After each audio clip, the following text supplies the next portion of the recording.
Hi అండి. ఈరోజు నేను హెల్దీ వీట్ రవ్వతో స్పాంజ్ దోశ చూపిస్తాను అండి.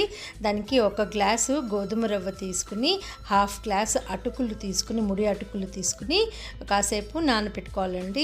రవ్వ మునిగే వరకు నీళ్లు పోసి నానపెట్టుకోవాలి. ఎగ్జాక్ట్ అంటే 1.5 గ్లాస్ అట్లా నీళ్లు పోసుకుని నానపెట్టుకోవాలి. ఒక 10 మినిట్స్ నానిన తర్వాత దీన్ని మెత్తగా గ్రైండ్ చేసేసుకుని ఒక 5 మినిట్స్ సెట్ చేసుకోవాలండి.